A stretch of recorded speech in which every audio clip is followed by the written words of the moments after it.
সোমবার বীরভূমের লাভপুর বিধানসভায় তৃণমূল প্রার্থী অভিজিৎ সিংহ নির্বাচনী প্রচারে শ্রীনিধিপুর এলাকায় যান। তিনি জানান, মোট 17টি অঞ্চলের মধ্যে এটি তার 16তম প্রচার এলাকা। তীব্র গরম উপেক্ষা করেও সাধারণ মানুষের স্বতঃস্ফূর্ত উপস্থিতি তাকে উৎসাহিত করেছে। তার কথায়, রাজ্যের মুখ্যমন্ত্রী মমতা ব্যানার্জির উন্নয়নের কথা ভেবেই মানুষ তাদের সমর্থন জানাচ্ছেন। মমতা ব্যানার্জি আমাদের পাশে আছেন, তাই আমরাও তার পাশে আছি। এই বার্তাই তিনি মানুষের মুখে শুনছেন বলে দাবি করেন। এদিন তিনি ভারতীয় জনতা পার্টিকে কটাক্ষ করে বলেন, সারা বছর তাদের দেখা যায় না, ভোট এলেই হাজির হন। পাশাপাশি তিনি প্রবাদ টেনে বলেন, নাচতে না জানলে উঠোনের দোষ এবং আঙ্গুর ফল টক। এই সমর্থনকেই নিজের বড় প্রাপ্তি বলে উল্লেখ করেন অভিজিৎ সিংহ। আমার বিধানসভার 17টি অঞ্চলের মধ্যে আমার আজকে 16তম অঞ্চল শেষ হচ্ছে শ্রীনিধিপুর। আমার সাথে আমার সাঁইথিয়া 1 ব্লকের ভাইস প্রেসিডেন্ট সঞ্জীব মজুমদার, যিনি এই অঞ্চলের কো অবজারভার, তিনি সকাল থেকে আমার সাথে আছেন। পুরো প্রোগ্রামটা তিনি আমার সঙ্গে থাকবেন। এখানকার অঞ্চল নেতৃত্ব আছেন এবং মানুষের যে স্বতঃস্ফূর্ত উন্নয়নের জোয়ারের সঙ্গে যে মানুষ আছে, এটা আপনারা বুঝতে পারছেন। প্রচণ্ড দাবদাহ চলছে, আপনারা নিজেরা তার সাক্ষী। ভীষণ রোদ গরম, মহিলা বাচ্চারা যেভাবে এসে দাঁড়িয়ে মমতা বন্দ্যোপাধ্যায়ের উন্নয়নের জোয়ারের কথা বলছেন, এতে আমরা আপ্লুত। এতে আমরা হাত জোর করে মা বোনদের কাছে, ভাইয়ের কাছে কৃতজ্ঞতা জানাচ্ছি যে তারা এত ভালোবাসেন দিদিকে, যে দিদির প্রতিনিধি হিসেবে আমি যে প্রচারে এসেছি, এই প্রচারে তারা সামিল হয়েছেন এবং তারা সকাল থেকে ঘুরছেন। যেখানেই যাচ্ছি রোদ গরম বাড়ছে, কিন্তু মানুষ কমছে না, মানুষ আরও বেড়ে যাচ্ছে। এটাই আমাদের কাছে বড় পাওনা এবং এটা বোঝা যাচ্ছে যে দিদি যে 100টার উপর প্রকল্প করেছেন, তাতে মানুষের যে সমর্থন, মানুষ যেভাবে দুহাত তুলে একটা কথাই বলছে যে দিদি আমাদের পাশে থাকেন, আমরা দিদির পাশে থাকবো। ভোটের দিন আমরা জোড়া ফুলে ভোট দেবো। বিজেপি আমাদের সঙ্গে থাকে না, 1 মাসের দল। আপনারা নিজেরাও জানেন, এইসব গ্রামাঞ্চলে কোথাও বিজেপিকে খুঁজে পাওয়া যায় না। তোমার দেখা নাই গো, তোমার দেখা নাই। 5 বছরে বিজেপি থাকে না, এক মাসের জন্য আসে, যেই ভোট চলে যায় আর থাকে না।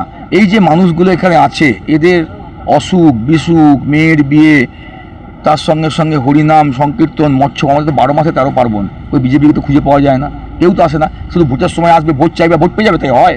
ওই একটা ঢোল নিয়ে এসে আর গোটা অঞ্চল থেকে 20-25টা লোক নিয়ে ঢোল বাজিয়ে দিয়ে যদি ভোট হয়ে যেত, তাহলে আমাদেরকে সারা বছর মানুষের সঙ্গে থাকতে হতো না। আমরাও 5 বছর ধরে ঘুমোতাম আর ভোটের সময় আসতাম, একটা ঢোল নিয়ে আসতাম আর ওই ফেসবুক লাইভ করতাম। ফেসবুক লাইভে দেখাচ্ছে ঝড় তুলছে, আর মাটিতে ঝড় কই? বিজেপির লাভপুর বিধানসভাতে বড় বড় মিছিল কই? জনসভা কই? র্যালি কই? কোথাও কিচ্ছু নাই। ওটা টোটো করে লোক নিয়ে চলে আসছে আর লোকগুলো হয়রান। একই লোক সব জায়গায় ঘুরছে। অঞ্চলের লোক কই?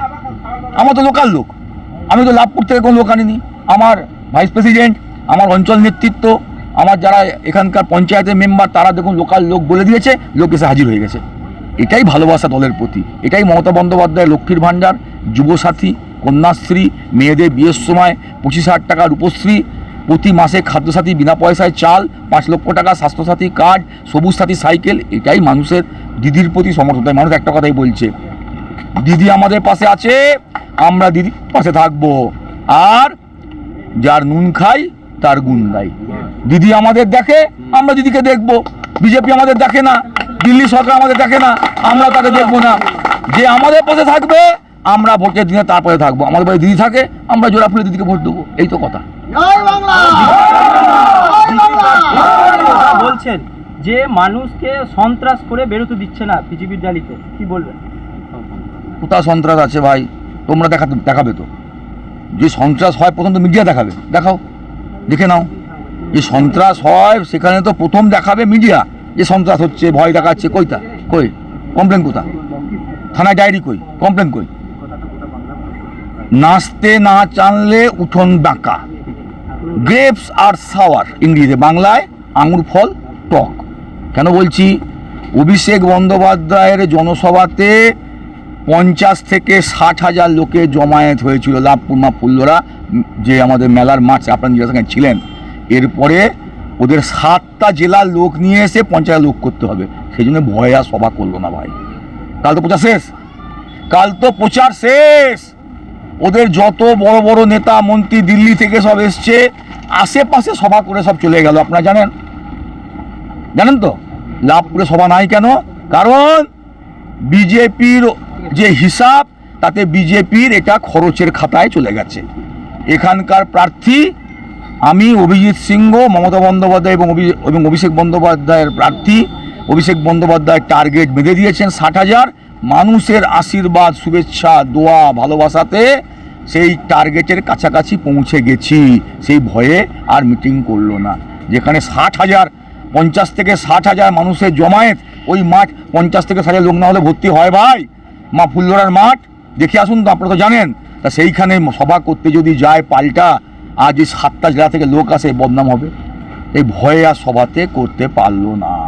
এটাই তো বক্তব্য, সত্য কথা সত্যভাবে বলছি ভাই। বলুন না কেন সব জায়গায় সভা, লাভপুর সভা নাই কেন? নাই কেন সভা? কেন? খরচের খাতায় চলে গেছে। ওদের খরচের খাতায় যে লাভপুরে কোনোভাবেই ওদের কোনো সম্ভাবনা নাই, তাতে খরচের খাতায় রেখে দিয়ে বাকি চেষ্টা করছে। 11টার মধ্যে 11টাই আমরা জিতবো, তবু চেষ্টা করতে কোনো তো অসুবিধা নাই। কিন্তু লাভপুরটা একবারে 100% খরচের খাতায় দিয়ে দিয়েছে। জয় বাংলা। বীরভূম থেকে অনির্বাণ পাজার রিপোর্ট, বিগ নিউজ বাংলা।